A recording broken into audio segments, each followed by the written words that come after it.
నమస్కారం. Welcome to our channel. నేను మీ పద్మావతి. ఈ రోజు మనతో పాటు ప్రముఖ ఆధ్యాత్మికవేత్త మరియు న్యూమరాలజిస్ట్ శ్రవంతి గారు ఉన్నారు. ఆవిడతో మాట్లాడి మరిన్ని విషయాలు తెలుసుకునే ప్రయత్నం చేద్దాం. మీరు కూడా చూసేసి. నమస్కారం మేడం. నమస్తే అమ్మా. మేడం, యాక్చువల్గా ప్రతి ఒక్కరికి కష్టాలు రావడం అనేది కామన్. కానీ అష్ట కష్టాలు రావడం జీవితంలో అనేది చాలా దారుణమైన పరిస్థితి అని చెప్పుకోవచ్చు. అయితే దీనిలో భాగంగా ఈ అష్ట కష్టాల నుంచి బయటపడడానికి న్యూమరాలజీ ప్రకారం మనం ఏ ఏ నిబంధనలు పాటించడం వల్ల తొందరగా దాని నుంచి బయటకు రావచ్చు అంటారు? అసలు ముందు అష్ట కష్టాలు అంటే ఏంటో చూద్దామా? అష్ట కష్టాలు అంటే ఏంటో చూస్తే అసలు మనకి ఏం బాధలు ఉన్నాయి ఏంటి అనేది కూడా మనకు అర్థమవుతుంది. ఆ బాధల నుంచి కొన్నిటి నుంచి కాబట్టి కొన్నిటి నుంచి మనం బయటపడొచ్చు అనే ధైర్యం కూడా వస్తుంది. ఓకే. అష్ట కష్టాలు అంటే ఒక విధంలో ఏంటి అని అంటే రుణం అంటే అప్పులు పాలైపోవడం, యాచన అంటే అడుక్కోవాల్సి రావడం, వార్ధక్యం అంటే ముసలితనం కూడా ఒక కష్టమేట, అలాగే జారత్వం అంటే వ్యభిచారం చేయడం, అలాగే చౌర్యం అంటే దొంగతనం చేయడం, దారిద్ర్యం అంటే ఇంట్లో ఏం చేసినా కూడా కలిసి రాకపోవడం, అలాగే రోగం, అలాగే భుక్త శేషం అంటే శేషమును పూజించడం అంటే ఎవరో ఒకళ్ళు తిన్నది మిగిలింది తినడం అనేది అష్ట కష్టాలు అని చెప్పడం జరిగింది. ఇంకొక విధం ఏంటి అంటే దేశాంతర గమనం, ఇంకో దేశానికి వెళ్లాల్సి వస్తే కూడా అది అష్ట కష్టమే. అవును, అంతే కదా. ఉన్న వాళ్ళందరినీ వదిలేసి వెళ్ళడం, అందరినీ ఇక్కడ వదిలేసి ఎక్కడ, భార్య వియోగం, అలాగే ఆపత్కాల బంధు దర్శనం. చాలా ప్రాబ్లమ్స్ ఉన్నప్పుడు సడన్ గా వచ్చారనుకో, ఎక్కడికన్నా బయటకు వెళ్తున్నప్పుడే వచ్చారనుకో ఎవరన్నా మన ఇంటికి, అది కూడా కష్టం కిందకే భావించాలి. అలాగే ఉచ్చిష్ట భక్షణం అంటే ఎంగిలి తినాల్సి రావడం, అట్లాగే శత్రు స్నేహం, శత్రువుతో స్నేహం చేయాల్సి రావడం, అలాగే పరాన్న ప్రతీక్షణం, అలాగే భంగం, అలాగే దారిద్రం. మళ్ళీ ఇంకొక విధంలో ఏంటంటే దాస్యము, దారిద్ర్యము, భార్య లేకుండా ఉండడం, స్వయం కృషి కూడా అష్ట కష్టాల్లోనేట. అంటే తనంతట తనే పైకి రావాలి, ఎవరు లేరు హెల్ప్ చేయడానికి అంటే కూడా. అలాగే యాచించుట, అడిగింది లేదనుట కూడా ఒక కష్టమేట, దానివల్ల కూడా కష్టం వస్తుంది. అలాగే రుణం, దారి నడుచుట అంటే ఏంటంటే చాలా దూరం నడిచి వెళ్ళాల్సి రావడం కూడా అష్ట కష్టాల కిందకే వస్తాయట. మరి ఇప్పుడు ఈ అష్ట కష్టాలు ఎలా మనము అంటే మామూలుగా మాటల్లో ఏమని వచ్చింది అని అంటే ఏవైనా భరించరాని కష్టాలు అన్నీ ఉన్నాయనుకో, అష్ట కష్టాలు ఉన్నాయి అని చెప్పి చెప్తామన్నమాట. అర్థమైందా? అవును. ఇప్పుడు ఎవరైనా ఎంగిలి తినాల్సిన రాకపోవడం అనేది లేదనుకో అష్ట కష్టం అని అనుకోకండి. ఎందుకు నేను చదివాను అర్థమైందా? ఇప్పుడు అష్ట కష్టాలు పడుతున్నాం అని చెప్తాం. ఎంగిలి తినట్లేదు కదా అంటే ఆ కష్టం మీకు లేనట్టే కదా, అది ఉంది అని అనుకోకండి. ఓకే, అర్థమైందా? బంధువులు ఎవరింటికి ఎవరు వెళ్తున్నారు ఇప్పుడు? చాలా రేర్, అది కూడా లేదనే అనుకోండి. అవునా కాదా? ఎవరైనా వచ్చినా కూడా సర్వ్ చేయడానికి మనకి సహకరిస్తున్నారు వీళ్ళు అనుకోకుండా భలే టైంకి వచ్చారే అని అనుకోండి. కానీ అట్లా చీదరించుకోకుండా ఇప్పుడే రావాలా వీళ్ళు, చెప్పి రావచ్చుగా, చెప్పకుండా ఇన్ఫర్మేషన్ అనేకుండా వస్తారేంటి, ఇలాంటి మాటలు మాట్లాడుకోమాట. ఓకేనా?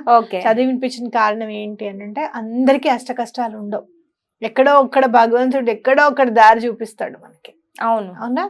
కాబట్టి మనం ఏం చేయాలి, అసలు మిగిలిన కష్టాల నుంచి బయట ఎలా పడాలి అనే దాని మీద మనం ఇప్పుడు మాట్లాడుకుందాం. మిగిలినవన్నీ ఎలా తీరిపోవాలి మీకు అని అంటే గనక భగవంతుడి మీద నమ్మకం ఉండాలి.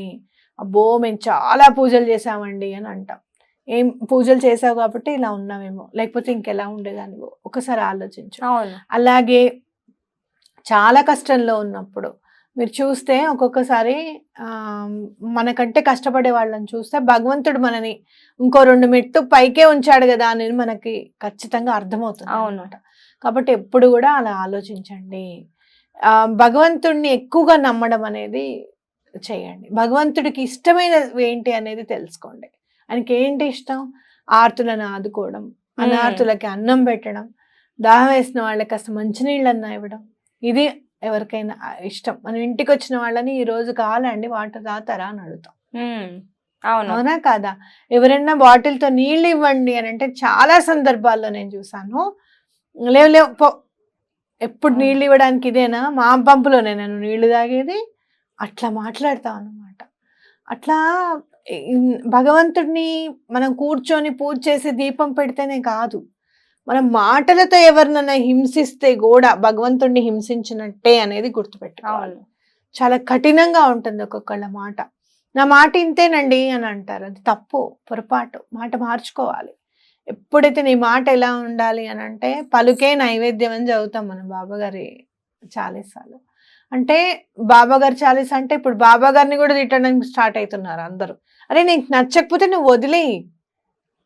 నీకు నమ్మకం లేదు షిరిడి బాబా గారు అంటే, నువ్వు నమ్మకు, నువ్వు వదిలేయి. నీకెందుకు? నీకు ఇష్టం లేని దాని గురించి నువ్వెందుకు మాట్లాడుతున్నావు? ఆయన ఉన్నప్పుడైతే నువ్వు లేవు కదా. ఆయన ఆఫ్ఘనిస్తాన్ నుంచే రాని, ఇంకెక్కడి నుంచన్నా రాని, నువ్వైతే లేవు కదా, నీకు తెలియదు కదా. అవునా కాదా? ఇలా జరిగి ఉండవచ్చు అని అంటున్నారు. ఒకవేళ కాకపోతే నువ్వేం చేస్తావు? పాపం ఎందుకు మూట కట్టుకోవాలి అంటాను నేను. అనవసరమైన విషయాల్లోకి దూరి పాపం ఎందుకు మూట కట్టుకుంటున్నావు? ఒకవేళ నిజంగా నీకు అంత భక్తే ఉంటే గనక, దత్తాత్రేయ స్వామిని నువ్వు పూజిస్తే ఉంటే గనక, దత్తాత్రేయుడు ఏం చెప్పాడు? ఎవరిని ఒక్క మాట ఎత్తి పన్నెత్తి మాట్లాడకూడదు అని ప్రతిసారి చెప్తాడు ఆయన. అసలు ఇంట్లో కూడా గట్టిగా మాట్లాడుకోవడం ఇష్టం ఉండదు ఆయనకి. నార్మల్ గా మాట్లాడుకోవాలి, ఎవరిని గట్టిగా మాట్లాడడం అనేది ఇష్టం ఉండదు ఆయనకి. కాబట్టి దాని మీద దృష్టి కేంద్రీకరించాల్సిన అవసరం మనకి చాలా ఉంది. అలాగే మీరు ఏదైనా ఒక భగవంతుడి ఒక 43 days కానివ్వండి, 41 days కానివ్వండి, మండలంతో హనుమాన్ చాలీసా చదవడం కానివ్వండి, లేకపోతే హనుమంతుడివి చాలా చెప్పాను నేను.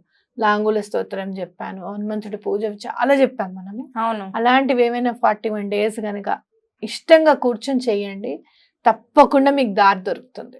అష్ట కష్టాలు ఏమున్నాయి, అసలు మీ కష్టాలు ఏంటనే ఒక పేపర్ మీరు రాయండి. ఇవన్నీ తీరిపోతాయి ఖచ్చితంగా అని చెప్పి ఆ పేపర్ చింపేసేయండి. తీరిపోయాయని చెప్పి చింపేసేయండి, పడేసేయండి. ఏవేవి తీరాయి అనేది ఇప్పుడు నేను ఆనందంగా ఉన్నాను అని రాసుకోవడం స్టార్ట్ చేయండి. ఓకే. వెంటనే మిగతావన్నీ కూడా నెమ్మదిగా భగవంతుడి దయ వల్ల తప్పకుండా తీరిపోతాయి. ఆర్థిక ఇబ్బందులకి 520741 చాలా బాగా పనిచేస్తుంది. నేను రాసుకున్నానండి, నేను చేయలేదు, నాకు అవ్వలేదు అని అంటే గనక, ఏదైనా భగవంతుడిని కోరుకుంటూ భగవంతుడిది చదువుతూ 520741 రాసుకోండి, తప్పకుండా తీరుతుంది. అది అందుకని మనం ఎప్పుడు కూడా అష్ట కష్టాలు ఉన్నాయి అనే మాట వాడుకలో మాట్లాడుతున్నా కూడా అనుకోవద్దు. ఎప్పుడు కూడా ఒక నీడలో ఉన్నాము అని అంటే గనక, రోజుకింత తింటున్నాము ఎలాగోలా అంటే గనక, నలుగురం కూర్చొని ఒక ఇంట్లో